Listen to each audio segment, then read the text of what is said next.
పెద్దపల్లి జిల్లాకు సంబంధించి ఈరోజు ప్రధాన వార్తలు చూసుకున్నట్లయితే పెద్దపల్లి బీఆర్ఎస్ పార్టీ కార్యాలయంలో మాజీ మంత్రి కొప్పులేశ్వర్ అలాగే మాజీ ఎమ్మెల్యేలు దాసరి మనోహర్ రెడ్డి, కోరకంటి చందర్, పుట్టా మధుకర్ మీడియా సమావేశం నిర్వహించారు. ఈ సందర్భంగా వారు మాట్లాడుతూ కాంగ్రెస్ ప్రభుత్వం ఏం సాధించిందంటూ విజయోత్సవ సంబరాలు చేసుకోవడానికి కసరత్తు చేస్తుందంటూ కూడా వారు ఆరోపించారు. బీఆర్ఎస్ పార్టీ తరఫున కాంగ్రెస్ పార్టీ విజయోత్సవ సంబరాలను వ్యతిరేకిస్తున్నామంటూ కూడా వారు తెలిపారు.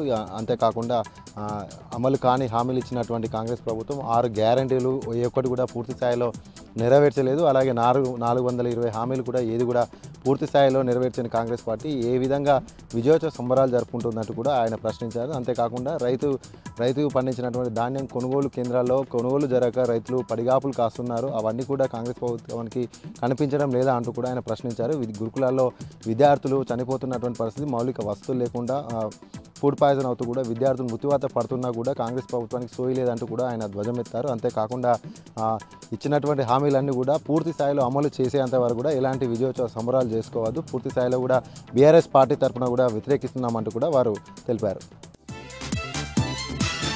అలాగే మరొక ప్రధాన వార్త చూసుకున్నట్లయితే పెద్దపల్లి పట్టణ కేంద్రంలో ఈరోజు ఉదయం తెల్లవారుజాములో ఘోర రోడ్డు ప్రమాదం సంభవించింది. పెద్దపల్లి సమీపంలో ఉన్నటువంటి రంగంపల్లి జాతీయ రహదారి పైన నడుచుకుంటూ వెళ్తున్నటువంటి 3 మహిళలపైన కారు దూసుకెళ్ళింది. ఈ ఘటనలో 2 మహిళలు అక్కడికక్కడే దుర్మరణం చెందగా మరొక మహిళ తీవ్ర గాయాలు కావడంతో పెద్దపల్లి ప్రభుత్వ ఆసుపత్రికి తరలించారు. ఈ సందర్భంగా స్థానికుల కథనం ప్రకారం పెద్దపల్లి ఆర్ఆర్ గార్డెన్లో ఫంక్షన్ హాల్లో రోజుగా దినసరి కూలీలుగా పనిచేస్తున్నటువంటి కుక్క భాగ్య, కుక్క లక్ష్మి, అలాగే పద్మ, వీరు 3 కూడా పనులు పూర్తి చేసుకొని ఉదయం తెల్లవారుజామున 4 గంటల సమయంలో తిరిగి ఇంటికి వెళ్తున్న సమయంలో రోడ్డు పక్కన నడుచుకుంటూ వెళ్తున్న సమయంలో వేగంగా వచ్చినటువంటి కారు గుద్దడంతో 2 మహిళలు దుర్మరణం చెందగా పద్మనైతే ఆసుపత్రికి తరలించినట్లుగా స్థానికులు తెలుపుతున్నారు. వెంటనే దీనికి సంబంధించినటువంటి కేసు నమోదు చేసుకొని కూడా పోలీసులు అయితే సీసీ కెమెరాల ఆధారంగా కూడా దర్యాప్తు అయితే ప్రారంభించారు.